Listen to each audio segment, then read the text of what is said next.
Welcome to the Next Pivot Point podcast. This season, I'm focused on sharing stories and ideas from experts on diversity and inclusion. In this episode, I will share some insights and ideas from my guest expert, Jennifer Brown. Together, we will leave you with some actionable tips to think about and discuss with your organization. We share this information because inclusive leadership is a journey. It requires bravery and courage, and you do not have to do it alone. At Next Pivot Point, I believe we are stronger together. We are one. So we're going to dig into this week's expert. And this is a real treat for me.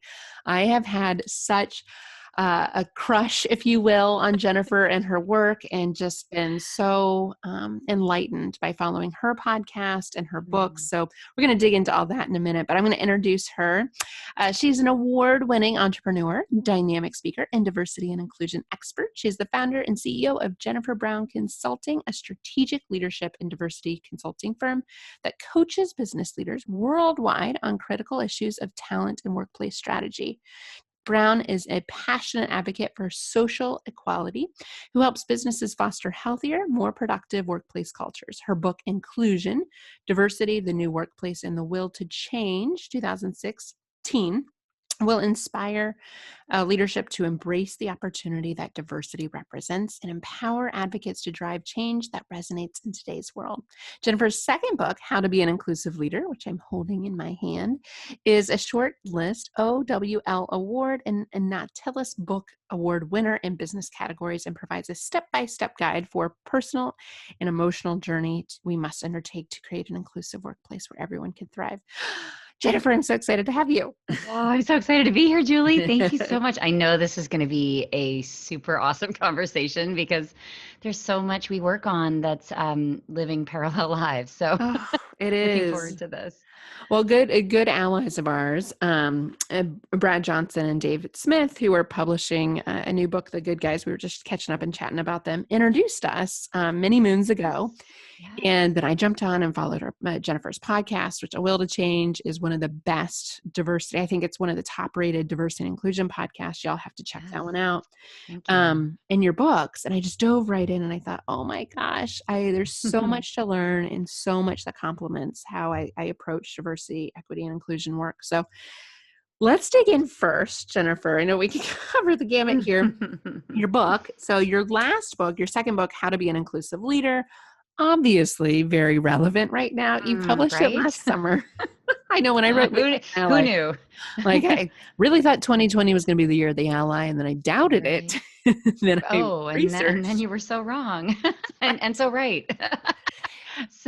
What I love about your book is it really does meet people where they're at in their own journeys individually as leaders, which we know collectively creates a culture in an organization where diversity can thrive. So you call it a journey, right? You have a continuum and you identify kind of 4 key stages. I'd love for you to share more of that framework with our listeners and how you've unpacked that over the years and taught that. Yeah, thank you. I am a consultant always at heart. It's how I started in this business. So I think in terms of evolutionary models or maturity models, you can call them, or kind of learning paths. And it struck me that it was important for us as aspiring allies, because as you know, Julie, we're only allies if someone in an affected group calls us an ally, right? It's not a badge we can put on, and it's something that we earn every day. Yep. But it struck me that what's important to know first as a learner is, where am I? And so I built this as a tool to understand just roughly, it's not a scientific thing, it's art and science, this work is, but to sort of ballpark ourselves in the right place on the journey. And those 4 phases, sort of where do I sit generally, and then per identity. So I've actually double clicked down, and when I teach the model, I literally give people a list of 12 different identities, both visible and invisible aspects of our diversity. And I do some polling and I say, where are you in this journey per identity? Because I think that's also sort of an extra nuance to understand that I can be, for example, phase 4 in my model, which is advocate, very advanced for LGBTQ issues because I'm in that community. But I can be, for race and ethnicity, as a white person, I might be phase 2, which is aware to active, right? Phase 2 to phase 3, I'm sort of, moving into more action, more overt behaviors that are creating change.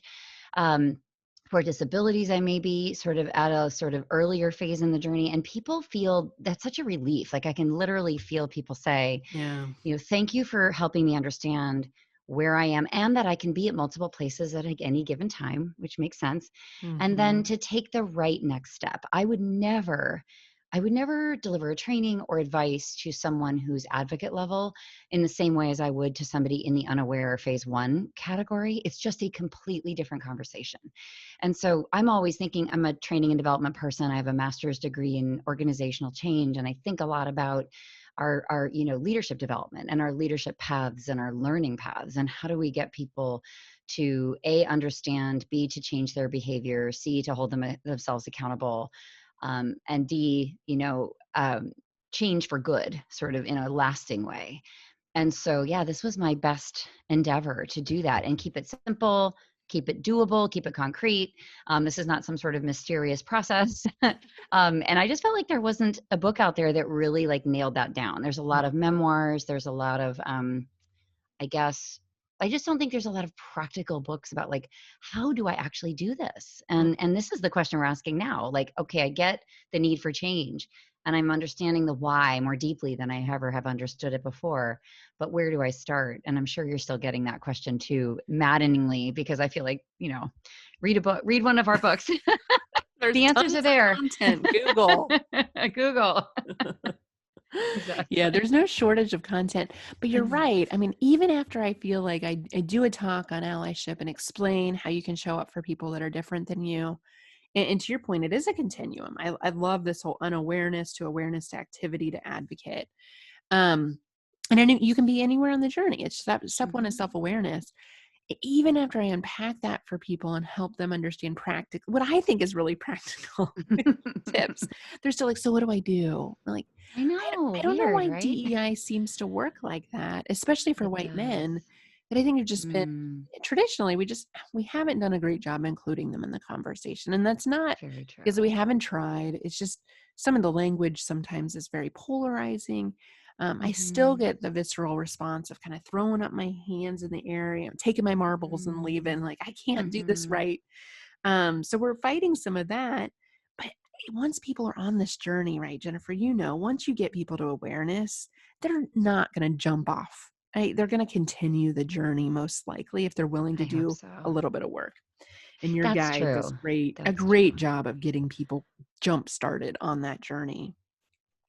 Yeah, I would tell you that there is some risk of losing people along that journey though. Like I'd say between phase 2 aware and phase 3 active is where some may get kind of freaked out or get some Uh, maybe not so great feedback on what they're trying to yeah, implement.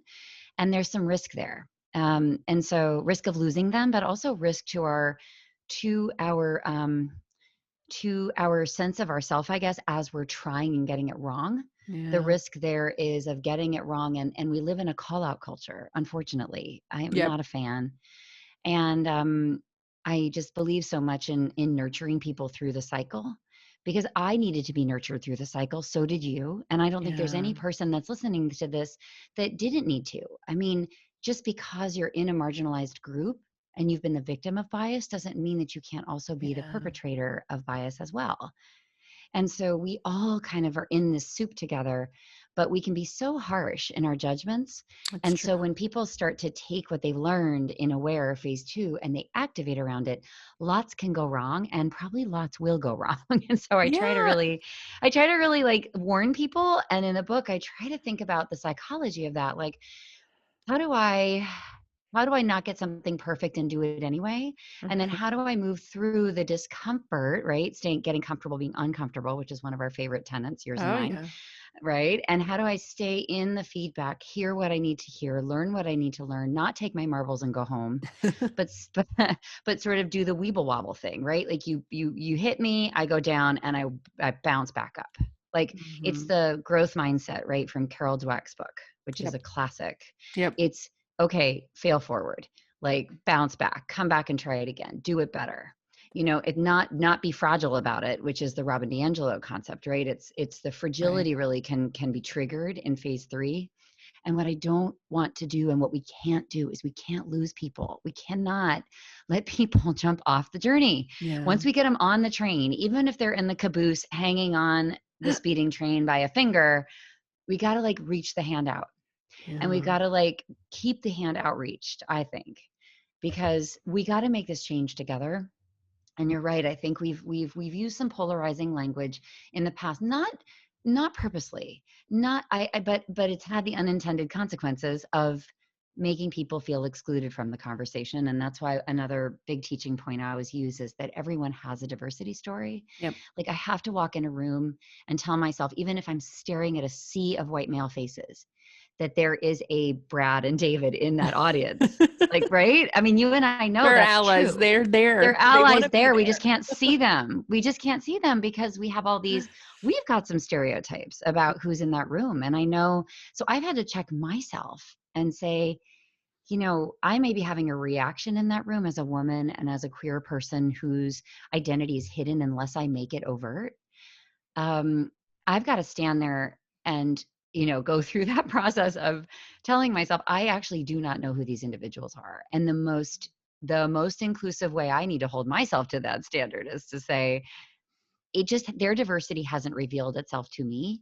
My job here is to create a safe space, a brave space, as many people refer to it, where the sharing can happen and where I can somehow kind of get them on the caboose of the train Yeah. and then see themselves in this narrative as a really important actor, as a really important change agent, somebody who holds the keys to power and privilege and platform, and access, and somebody who, with very little effort, I think that's the other thing. I try to. I mean, you and I know this is work for sure, but it's work in a sense of like brushing your teeth every day. It's hygiene. Yeah. It's making sure you work out, and get your heart rate up. It's making sure you're saving for the future. It's your D&I work shouldn't overtake your life, but it is a practice and it needs to be consistent, but it doesn't need to be overwhelmingly difficult. No. And so I also just want to make it somehow easy to understand, not fear inducing, not paralyzing, no shame. I really try to be careful about that. And Mhm. Brene Brown did a recent podcast I interview I'm talking listened. about a lot. So So it's not a good. social justice vehicle. I love how she said that. It's Oh, never shame going to and get a guilt. positive response. Yes. Check out that episode. I think it was maybe a month and a half ago. I'm not Yep. sure, but Yeah. boy, is it good. So I just try to kind of hang on to everybody. And I feel though sometimes like Gumby, like I'm being stretched like from all directions and like I'm in the middle, like, hold on, like, don't forget, we are all human. I mean, you stop a person on the street and say, like, okay, define LGBTQ for me. Like, how much of an ally are you Mhm. to the community I'm in, right? And a lot of people are still flub up the words. They don't understand the pronouns. They don't Yep. know why we need to share them. And those people can be of other diversity dimensions, right? And so just the patience and the grace and the space that we need to give each other is really profound. And I think it's a little bit missing right now. So I just wanted to make Yeah. that point. Well, you raised a really good point, Jennifer. I mean, I appreciate you challenging me on that, because once you're on the journey doesn't mean you're going to stay on. To your point, Mm, especially once you become aware and you wake up and you see these things. And I think for a lot of white people, it's a realization that racism still exists. I mean, that really is the place that we're at huge. a lot of times right Hmm. now, unfortunately. Yes. And for people Yes. like you and me are like, come on, this had to happen for you to see that. But you get awoken, you start seeing it, like, okay, great, I'm gonna go right into activity, and you will mess up a lot. Uh-oh. No, I say it's like jumping into a marathon without having trained for 6 months. Right. Like you really are going to hurt yourself. And I don't want you injured for a year because then you're out of the game. And like Hmm. every day counts. So what I also say is like pace yourself and be healthy about this. Like be healthy. And it is a muscle that needs to be developed.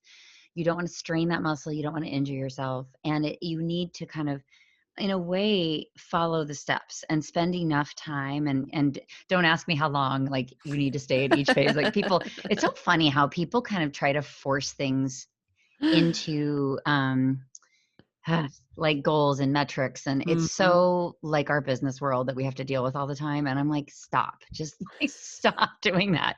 Like that's part of the problem, right? That you're always trying to quantify things and measure things, and you want to know what success looks like, and you want to know when you're done. And And this is a what journey. policy Just what policy should I write on that? That's when oh I get I'm like, Lord. "Please don't do that."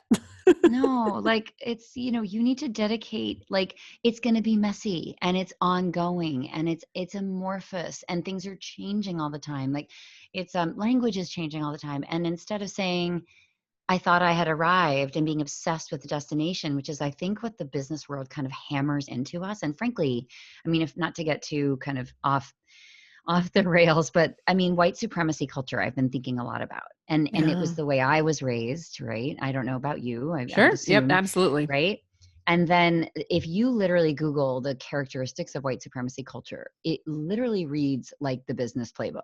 It is like pound for pound, exactly the kinds of things that you and I are laughing about right now, but like literally that is what's valued. And so what Mhm. it sounds like when I walk into the room, you walk into the room is Jennifer, we need more proof points. We need more data. We need more business case. I'm like, there is so much business case. It's coming out of my like every like how much more do you need to be convinced? And you shouldn't even need to relate this so much No. to ROI and the bottom line. Like I get it, but it's such a red herring and it's such a distraction and delay tactic. And it's a horrible use of your and my time. It's just, Yes. to me, I'm like, okay, so you're just wasting my time because we could be sitting here having a conversation about how instead of why and why this matters. And really, honestly, why Mhm. people matter, which is, I'm not sure why I need to give you 10 million business cases for that. Like, I just, it's so simple. There's Like, no shortage of data. If you really no. need to know, Harvard Business Review has over a decade of data, so you can Oh my readily get gosh. that And available. McKinsey and like any Right, like pick your and yeah. favorite like consulting company. Like, yeah. So it is very, I think we have to be aware of tackling the exclusionary norms of white supremacy culture that Yeah. permeate the workplace, that make the workplace uncomfortable and unproductive and difficult and worse, I would say harmful to those of us who don't identify in that group. I mean, Yep. and it's interesting because white women, we know white supremacy culture, right? We grew Oh, yeah. up like up close and personal to Yep. it. Like it is everything, right? And it was how we were. Mhm. So it's, I think to step away from that and look at it critically, which is what I've been doing lately, and saying, as a business owner too, I look at these characteristics that have been sort of like literally preached to me as a business owner for so many years, like by my advisors, who, by the way, were many, many, many men originally. Like this Same was here. 13 years ago, right? When I was struggling to figure out, like, what is this whole entrepreneurship thing? Like, how do I set this up? Like, I was an opera singer. And an activist. I was like, I don't know. I know I have a big vision. I know I have a lot of like power and belief and conviction and resources, but like, and all the advice I got was along those lines too. Grow it bigger, define your strategic plan. Yep. Right? Rigid. Like the whole, yeah, I mean, all the leadership guru stuff that I have on my shelves by white straight male authors, I felt I had to follow it, and I think it was really harmful for me because it wasn't authentic to me. And so it's been making me realize, like, consulting to these companies that are still sort of blind to this one way of thinking, is sort of traumatizing me, re-traumatizing me, Yeah. traumatizing everybody in the organization. And I think fundamentally those are some of the things we need to really tackle. And the perfectionism, the it's not real if it's not written down, sort of primarying Yep. the written word. Like, I mean, it just goes on and on. So I would recommend everybody, I think ultimately this is where we're sort of going, but I think a lot of people are not ready to say the words white supremacy culture. Yeah. It's very threatening, obviously. It's not something that I talk about a lot with my clients, obviously. But I think as practitioners and people who are advocates, we need to, particularly white people, we need to kind of see things for what they are. And when we say the workforce was built not by and for many of us, I Mhm. think that's what we're talking about. But again, we got to meet the client where they're at. We got to meet people in a place not of sort of repelling them from the conversation, but I do want us to understand sort of, some of the roots of this, because eventually we'll be ready for the conversation. Just like lately, we've been ready to have a conversation about racism where 3 months ago we weren't. Yep. Yeah. Yeah, Jennifer, I think that's a really good point. White supremacy is a term, I think, just like racism, that's very polarizing, just like privilege for white people.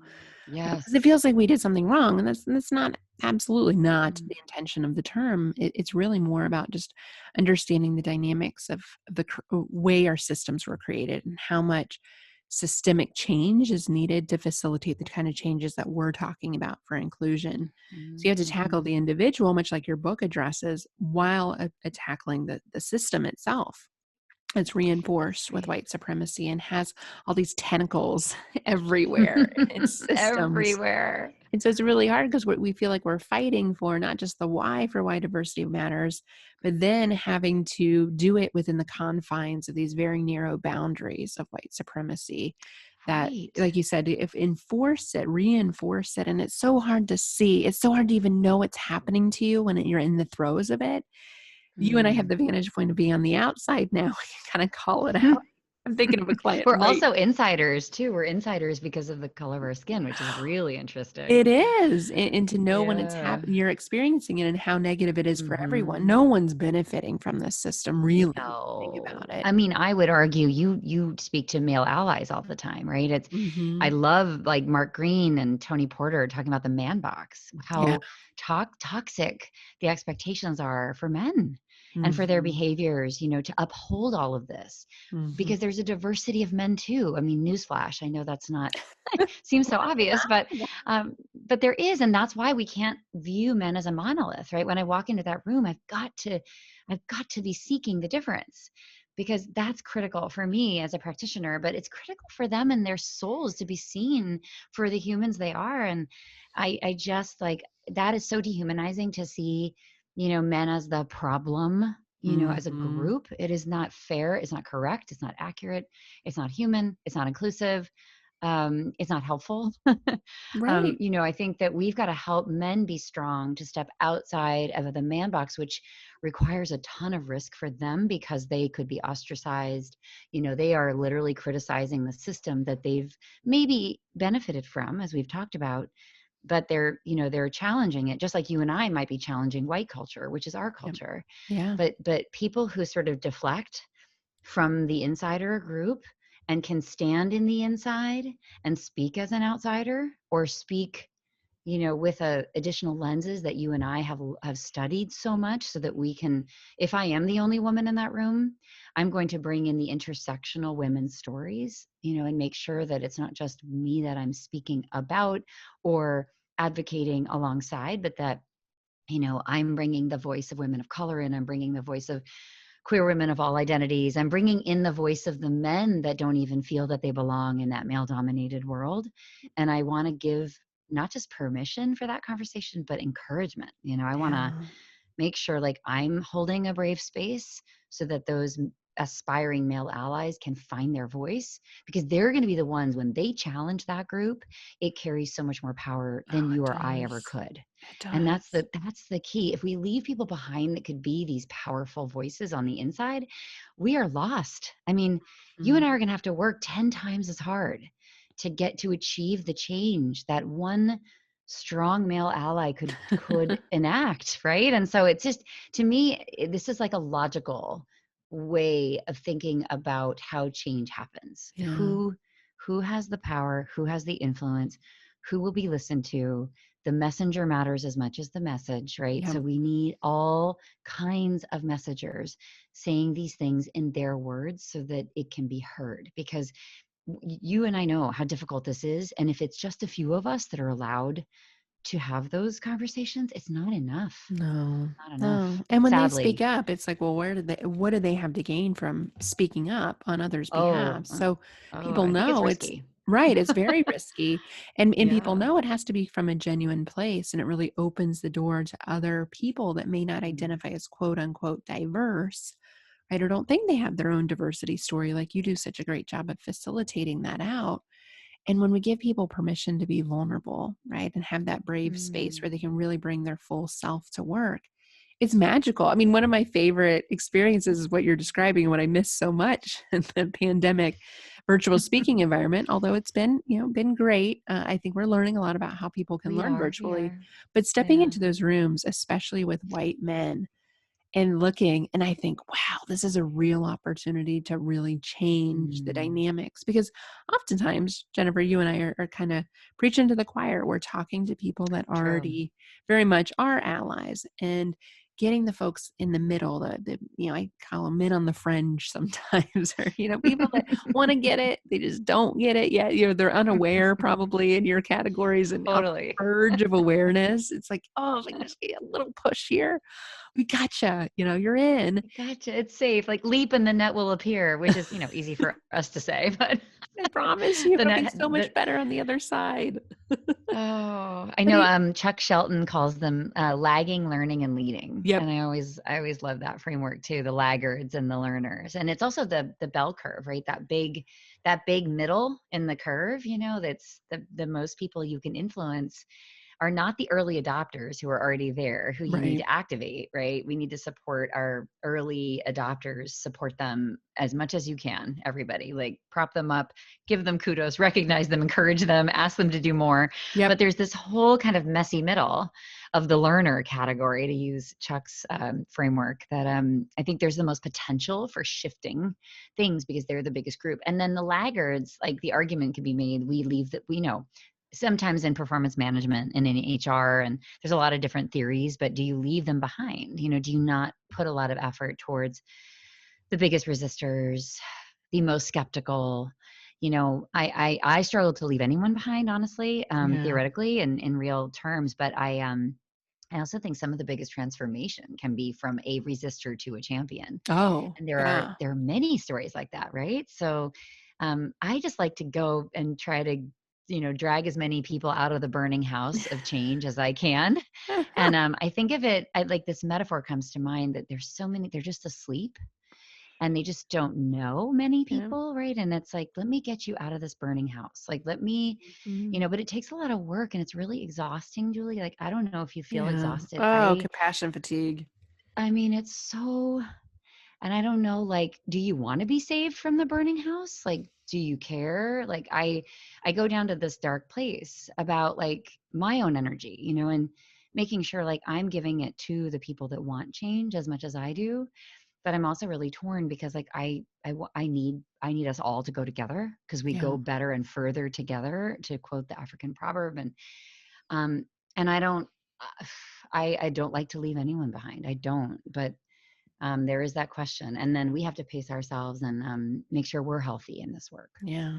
So, Yeah. Oh, Jennifer, so many. I love your metaphorical language. I can just visualize everything you're saying and these tough concepts to describe for people. But yeah, right. wanting everyone to be there and realizing we're not going to get everybody. But most of the data shows, I know Dolly Chugg does a great job in her work, on Oh, I kind of the love her work. good-ish person. 80% of us It's want okay. it, right? And you focus on that Yes. 20% that doesn't want to get it. Probably not the best use of our time. Maybe not. It's Maybe hard. not. It's hard. I But mean, it's hard to leave it alone. It's almost like I don't know. It's like the moth and the screen door, like just hitting the screen. Like I want it so much. Like it's the battle that it's the hill I'm going to die on, sort of thing. Like, mhm. it's the challenge too. I mean, probably part of me loves a good challenge, and thinking about how can I make this argument? Like, Yeah. How can I what make are it the 15 land? different ways? Try Yeah, we this love way. a challenge. I have family members that I'm having that conversation Yeah, with. And me too. what I have found that it's really hard in personal relationships, obviously, different Mm, dynamics there. But I can say what I've learned in the course of this summer, and a few of my family members really waking up to this, that sleeping analogy is so relevant, mm, is mm. listening. So, and I find it to be exhausting, but listening to their Yes. side and their viewpoints about, I just, they honestly will tell me, I just don't see it, Julie. I just don't see how racism still happens. I'm like, what? Oh, Everything wow. inside me is like, Really? what? Like, I How do you can't deal with that? slow that mind down, that my bias, right? Of like, how can you be related to me? From Where did myself. I come from is the question, right? Deep. I end up going like back through my ancestors and kind of hunting around for someone, like anyone that believes what I believed. And then I have to go into past lives and like think about maybe it was another galaxy. Well, I and just don't I've come to know. terms with my own racial past. I mean, I love my parents. They've passed, and so I don't want to speak ill of Oh, them, I'm but I've sorry. realized that there was a lot of racism in my home growing up and a lot of negative Yeah. language, and we didn't have good conversations about it myself. So I don't know where my Yeah. journey started. Honestly, it just started, and I truly believe Mm-hmm. anyone can get on that journey, much like you do. But Mm-hmm. listen to people, Mm-hmm. meet them where they're at. You've got to start And from a place believe of them the curiosity. first time. Like believe people. Yeah, Like that's what drives me crazy that the evidence is there. And but we live in this fake news world where even sort of first person heartfelt testimonials about being stopped by police or whatever like that, I guess some people think it's manufactured right. for some kind of. And so now we're gosh, I thought it was enough, like all the witnessing of the pain and the inequities would be enough to kind of show people for the first time this last couple of months like this actually happens and you can believe it because it's true. But then we live in this strange netherworld now of introducing doubt into everything we hear. And so now I'm sort of like, what do I do with that? I thought Mhm. I, you know, I thought it would be enough to kind of make sure that people were just exposed to the truth. But when you're living in a society where the truth is being attacked all the Yeah. time, where do we go from there? And that's we're heading, 90 days away from the election. I worry so much. I worry about the focus being pulled from the very important, times we're in right now with Black lives and our Yeah. sort of accelerated learning journey that we're on right now. I worry about being distracted from that. I worry about it being invalidated, the news cycle moving on, but I really do worry about democracy in general. Mhm. So our role as truth tellers, we've just got to hang on and Mhm. continue to witness and do the work, I guess, with companies and leaders who are not going to be swayed by all this. And the good Yeah. news is that I think our corporate clients and so many leaders you and I get to work with, Julie, I think are all about progress and what's concrete and what's true. And I'm not seeing a lot of that other stuff I just spoke about permeating. um, as critical as we may be about the workplace and about employers and about brands who are messing up constantly and, CEOs who are stepping down because of bad behavior. Like, I mean, it's like in my clients, literally, I could tell you like 3 clients we work with where the CEOs have literally stepped down in the last couple of weeks. Wow. Oh my gosh. But the private company world is also where some of the most beautiful inclusion commitments are being made right now and commitments to equity. And so I do want to honor that, and that's what keeps me going, that the private sector and how it protects its employees and how it stands up for them and how it's involved in LGBTQ issues or we're doing its work on anti-racism in the workplace or standing up with voting rights and sort of accessibility and being against voter suppression. And I know that I think we're going to see companies really becoming much more Mhm. values driven, more overt about what their values are when it comes to inclusion. I hesitate to say political because I don't think this stuff is political. However, it may Right. be viewed as Human. political, right? I know. Yes, it's human. It's all about like, hey, people make our enterprise run, and people are diverse in so many different ways, and we want you to feel like you have a home here. We want you to feel safe within our virtual or real walls, and we want you to know we stand by you.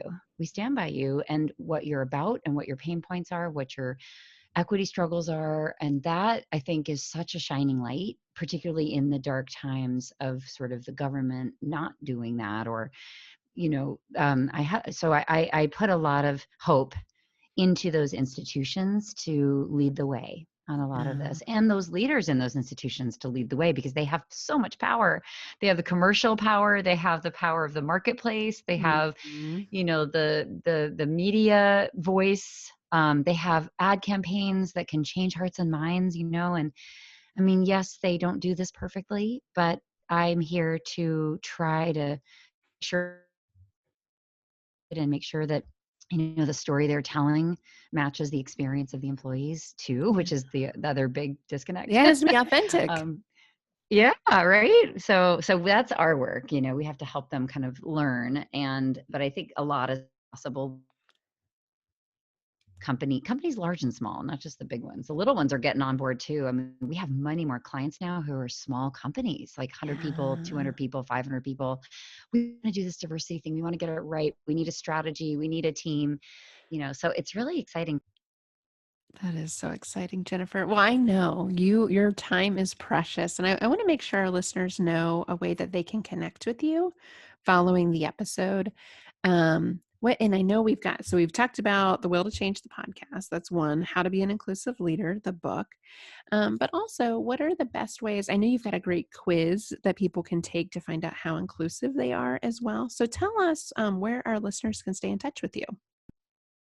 Thank you. So, yes, the Will to Change podcast. I have two books on inclusion, which we've talked about today. Both of them are being read in a lot of book clubs, as I'm sure yours are too, Julie. So, great idea to kind of get this into the hands and the hearts of people, particularly if there's not a lot of budget dollars.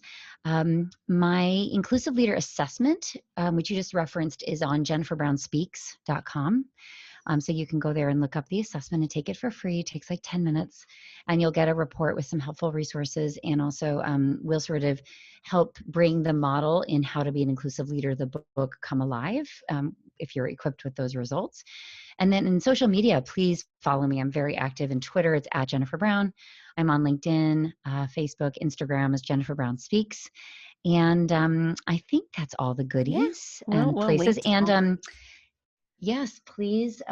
We have these community calls every week, and so if you'd like to get on those, we market those a lot in my social media. So you'll see the link either in my LinkedIn or Twitter on how to join them. But please get involved and just join our community. It's so great. It's full of Oh, people they're like they're Julie and wonderful. others. They're It's really wonderful. It's so replenishing awesome. in a year that's been so hard for so many people to have a community to come together and to know that you're not Thank alone is so you. powerful. It's Thank you for doing it's been those. great for me. It's been good for my heart too. Well, I So am thanks, so Julie. thankful for you, Jennifer. Me Thank you for the too. work you do. Thank you for the candid conversation. We went so many different directions, and obviously, we I could have like know. 20 of these conversations. So I appreciate you sharing your wisdom with us. And we'll definitely, we've Yeah. had Jennifer before on one of our first seasons of the podcast. So I'm sure there will be another time in the future where we'll have you back. So thank you for I joining hope us. so. Thanks, Julie, for the work you do. Thanks everyone for listening to this episode. Who do you know that needs to hear the message? Hit the share button, connect with Jennifer and I on LinkedIn. You can simply search our names, Jennifer Brown, Julie Kratz, and find this episode and share it. Every review helps other allies find us. I host this podcast because we're stronger together. We are one.